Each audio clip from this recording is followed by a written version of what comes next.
Hello everyone, my name is Shivam, welcome to all my channel physics win. And आज हम start करने जा रहे हैं electric field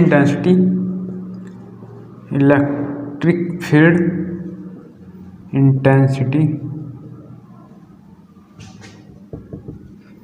at any point due to a short dipole moment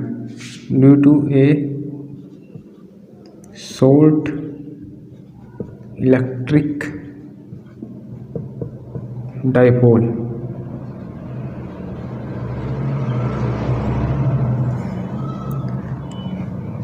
हमने इससे पहले लेक्चर में इक्वेटोरियल लाइन पे ये इलेक्ट्रिक इंटेंसिटी निकाली थी, बट उससे पहले लेक्चर में निकाली थी एक्सियल लाइन पे, बट आज निकालेंगे एट एनी पॉइंट, किसी पॉइंट पे हो सकती है। अब देखो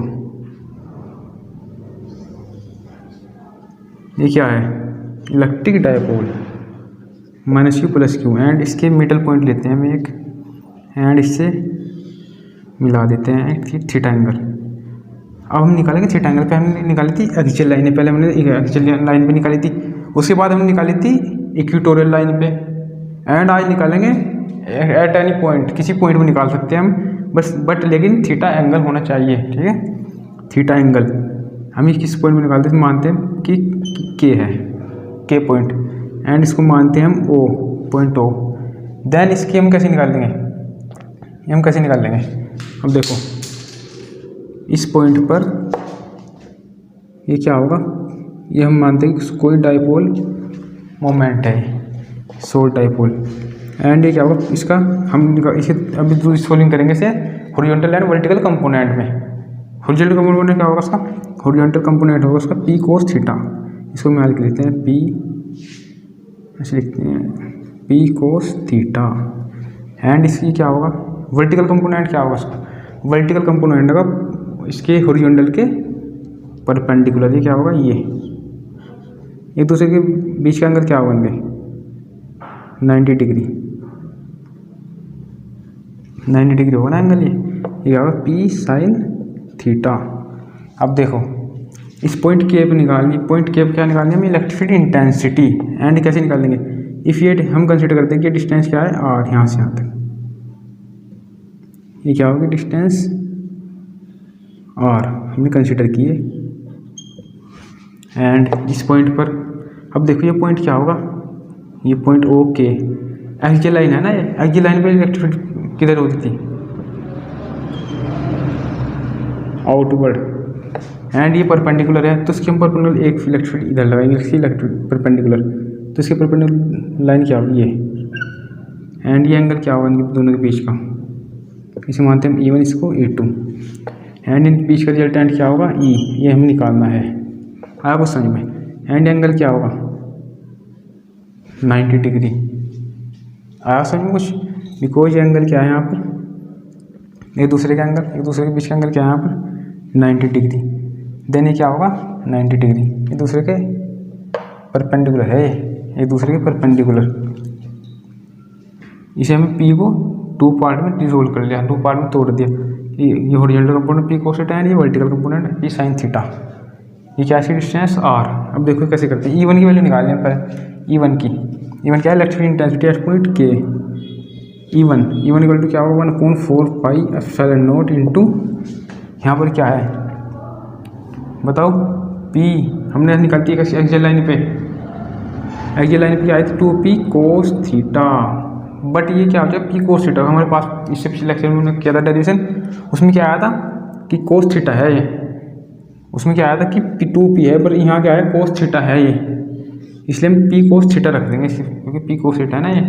वैसे फॉर्मूला था 2P/r³, तो ये क्या होगा r³, आया समझ कुछ। एंड E2 निकालेंगे ऐसे ही 1/4 पाई एप्सिलॉन नॉट इंटू, ये देखो ये क्या है परपेंडिकुलर है ना ये, देखो ये क्या आती है एक्सियल लाइन, इस पर हमने निकालती इलेक्ट्रिक इंटेंसिटी यहाँ पर, इससे पिछले लेक्चर में, पिछले लेक्चर में, और इससे पिछले लेक्चर में क्या किया था हमने, फिर उसके बाद हमने दूसरा डायरेक्शन क्या होता है इक्वेटोरियल लाइन, मतलब इक्वेटोरियल लाइन का मीन्स 90 डिग्री पे, यहाँ पर निकालते हैं electric field intensity point P पे, याद होगा आपको, एंड यहाँ पर निकाली थी पहले, फिर इसके बाद यहाँ पर निकाली। अब निकाले किसी एंगल थीटा पर, किसी पॉइंट पर निकाल सकते हैं, मतलब एंगल थीटा पर, हाँ समझ में कुछ। अब देखो, अब ये क्या होगा, ये इक्वेटोरियल लाइन पे क्या आती, इक्वेटोरियल लाइन पे हमारे पास आई थी P/r³, बट यहाँ क्या है P sin थीटा, सो इसलिए हम sin थीटा लगा देंगे यहाँ। सो हम यहाँ sin थीटा लगा देंगे एंड अब करेंगे हम इनका मैग्नीट्यूड निकाल लेंगे। तो रिजल्टेंट मैग्नीट्यूड क्या होगा, रिजल्टेंट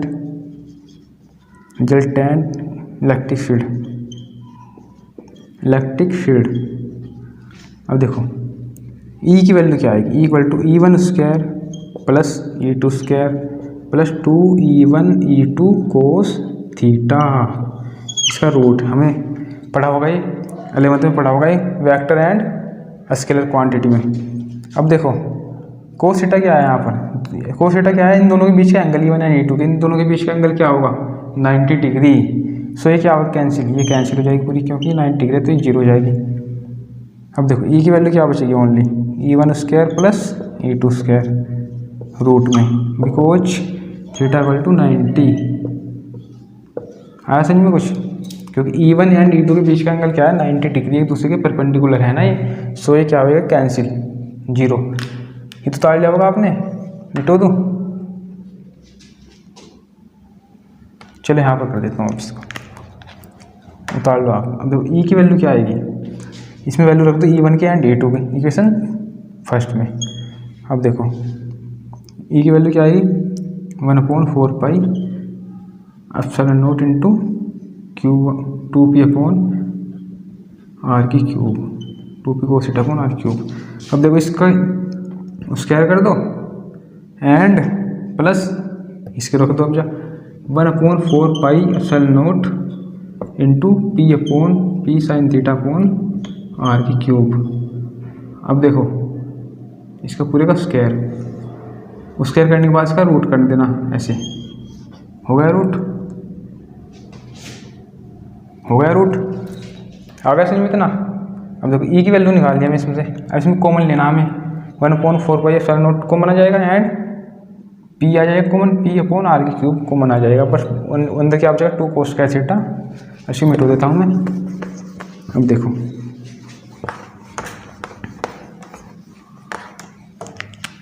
क्या बचेगा अंदर, E की value E=1/4 epsilon not and P/r³ हमने ले लिया कॉमन, एंड अंदर क्या बचा 2 cos θ का स्क्वायर प्लस sin θ का स्क्वायर, एंड इसको हम क्या लिख सकते हैं 1/4 एप्सिलॉन नॉट इंटू P/r³। समझ में आया नहीं आया, इतना समझ में आया नहीं आया। देखो 2 cos θ क्या लिखेंगे 4 cos² θ प्लस इसको क्या लिखेंगे हम sin θ को sin² θ। एंड अब देखो इसको क्या लिख सकते हैं हम, आपने प्रॉपर्टी पढ़ी होगी 10th में, sin² θ क्या होता है 1 - cos² θ। तो E की वैल्यू क्या आएगी 1/4 इंटू P/r³ एंड 4 cos² θ, ये क्या आएगा sin² θ 1 - ये तो plus 1 - cos² θ, because of sin² θ = 1 - cos² θ, ऐसे लिख लेंगे ब्रैकेट में। देन अब देखो क्या आएगा E की वैल्यू क्या आएगी E=1/4 epsilon not into P/r³ root, ये क्या बचेगा 4 cos² θ माइनस 1, ये क्या 3 cos² θ, 4 में से 1 गया 3 cos² θ प्लस 1, ये बचेगी वैल्यू। ये क्या है इसका आंसर, ये क्या प्रूव किया हमने, आंसर मतलब प्रूव किया। E की वैल्यू निकल गई, टोटल इलेक्ट्रिक फील्ड E की वैल्यू निकल गई। आया समझ में इतना, आ गया होगा। ये समझ में नहीं आया दोबारा वीडियो दोबारा देख लेना एक बार, वो तो समझ में आ जाएगा। देखो इसके बाद हम करते हैं कुछ और। अब देखो इसमें if we consider that the angle between E and E1, if we consider that angle between E and E1 is alpha, then हमने कंसिडर किया ये एंगल क्या है E एंड E के बीच में अल्फा, देन tan अल्फा की value क्या आएगी, यहाँ से tan अल्फा की वैल्यू क्या आएगी E2/E1 E2/E1 एंड E2 की वैल्यू हमें पता ही है क्या है, तो यहाँ पर रख देंगे।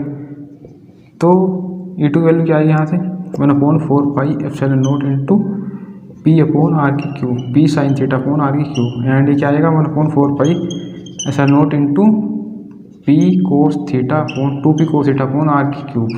यही थी ना, यही थी E1 की एंड E2 की वैल्यू यही थी ना हमें पास। देन r³ से r³ कैंसिल, 1/4 इसे कैंसिल, P से P कैंसिल, तो क्या बचा यहाँ पर sine theta upon cos theta. तो क्या बचा sine theta upon 2 cos theta. And इसको क्या लिख सकते हैं हम, इसको लिख सकते हैं sine theta upon cos theta क्या होगा tan theta, tan theta by 2, ये क्या होगा tan थीटा बाई 2, और ये हो गया प्रूव। आए सही में कुछ। एंड ये तो हो गया। अब देखो इसमें केस होंगे 3 केस, ये हमने मिटो दिया लेकिन ये मिटोना नहीं था। ये क्या आया था हमारे पास 1/4πε0 into r³ P upon r³ root 3 cos square theta plus 1। अब देखो इससे केस करेंगे हम, ये हो गया आपका। अब देखो केस फर्स्ट देखो अब क्या होता है बच्चों आगे आगे। अब देखो case first if theta equal to 0 then क्या होगी axial line. If point K if K is at axial line हम कंसिडर करते हैं। इफ़ वी कंसिडर लिख दो या शायद if K is eight date के इज एट पॉइंट, ये मान लो माइनस के प्लस पे है ना, ये इस एक्सियल लाइन पे है, मतलब इस एक्सियल लाइन पे आया उस में एक्सियल लाइन। हम थीटा को यहाँ से यहाँ ले आए एक्सियल लाइन पे, क्या आती है एक्सियल लाइन, जो एक्सिस के एलोंग हो उसे कहते हैं एक्सियल लाइन। तो के if K is at axial line then theta equal to 0 then now क्या होगा ई की वैल्यू क्या आएगी, ई की वैल्यू यहाँ से देखो 1/4πε0 into P upon r³ root 3 उसको स्क्वायर थीटा की जगह क्या होगा 0 प्लस 1। तो ई की वैल्यू क्या आएगी 1/4πε0 इंटू P अपॉन r³। कोस 0 का वैल्यू क्या होगी, ये क्या है कोस 0, इसकी वैल्यू क्या आएगी 1, तो क्या होगा 3 प्लस 1, ये क्या हो जाएगा 4, इसे हम लिख सकते हैं 4। तो 4 की वैल्यू क्या आएगी 2, तो यहाँ पर 2 आएगा, ये क्या आ जाएगा यहाँ पर 2 P अपॉन r³, ये आ जाएगा एक्सियल लाइन पे। आ गया समझ में। एंड एट इक्वेटोरियल लाइन पे। एंड केस सेकंड में देखते हैं हम एट इक्वेटोरियल लाइन।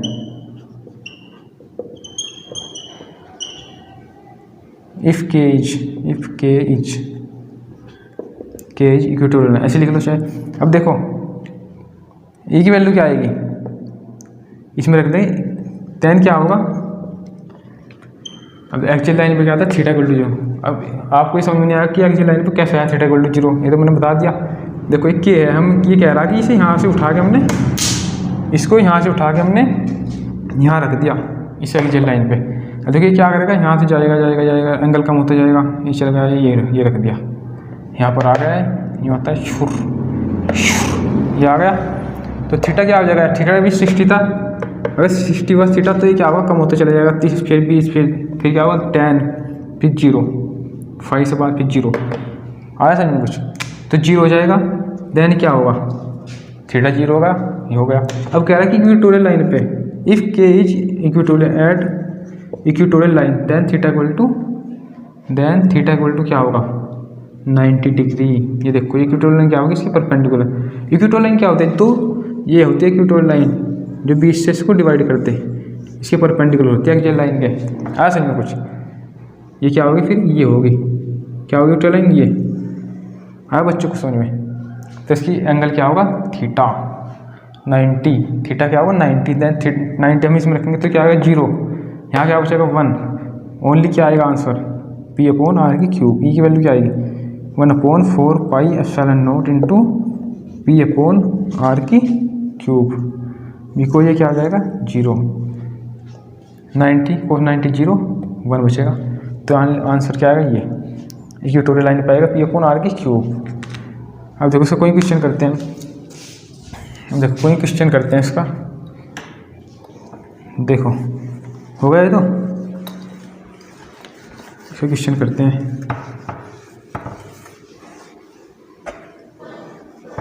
ऐसे ही करते हैं डायग्राम से, जल्दी समझ में आएगा आपके। देखो E2 की वैल्यू दे रखी है, टोटल इलेक्ट्रिक इंटेंसिटी निकालनी है, हम थीटा दे रखे, थीटा इक्वल टू दे दिया हमें 45 डिग्री। हाँ समझो बच्चों, 45 दे दिया। एंड हमें दे रखा कि P इक्वल टू क्या है यहाँ पर, P इक्वल टू 8 इंटू 10 की पावर 3 इंटू 10 की पावर -8 दे दिया। एंड थीटा एंड R की वैल्यू दे दी हमें, R इक्वल टू दे दिया हमको, R इक्वल टू 2 मीटर। ये R की वैल्यू क्या है, 2 मीटर। आया समझ बच्चों, ये दे दिया। हमको निकालना कि इलेक्ट्रिक टोटल इलेक्ट्रिक निकाल लो, थीटा एंगल 45 डिग्री एंगल पे एट पॉइंट K पर। अब आप सोचोगे कैसे निकलेगा, ऐसा पूरा डेरिवेशन करना पड़ेगा। पूरे डेरिवेशन की कोई ज़रूरत नहीं है, क्योंकि हमने सब निकलवा दिया ना। डेरिवेशन किस लिए किया, शॉर्ट करने के लिए तो किया ना, शॉर्ट। एंड अब हम क्या करेंगे, डायरेक्ट फॉर्मूला लगाएंगे, equal to 1/4 pi epsilon into P upon R की cube into √3 cos square theta plus 1। Direct formula apply कर देंगे। तो P की वैल्यू हमारे पास है एंड R की वैल्यू हमारे पास है एंड थीटा की वैल्यू हमारे पास है। Then we apply in this formula that value. And P की वैल्यू क्या है, 3 इंटू 10 की पावर -8 एंड R की वैल्यू क्या है, 2 की पावर 3 8। 2 की क्यूब क्या होगी 3, 2 की cube 8 and 3 cos square theta, 3 cos square 45 plus 1। अब देखो E की वैल्यू क्या आएगी, इसकी वैल्यू रख दो 1/4 पाई एप्सिलॉन नॉट की क्या होती है, 1/4 पाई एप्सिलॉन नॉट की वैल्यू क्या होती है बताओ जल्दी, क्या होती है 9 इंटू 10 की पावर 9 इंटू 3 इंटू 10 की पावर -8।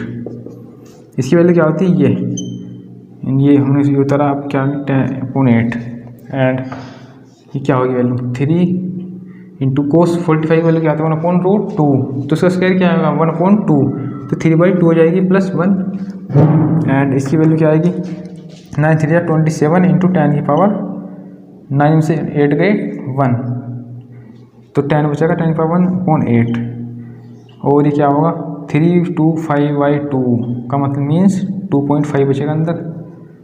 और देखो इसकी वैल्यू क्या आएगी, अब इसे करते हैं सोल्व। 27 इंटू 270 हो जाएगा ना 1/8 इंटू ये आएगा 2.5 ना 1.3 हाँ 1.38 आ जाएगा ये शायद, ऐसे इसके आसपास आएगा ना ये। देन हम इसको सोल्व करते हैं। ई की वैल्यू क्या आएगी, ई की वैल्यू क्या आएगी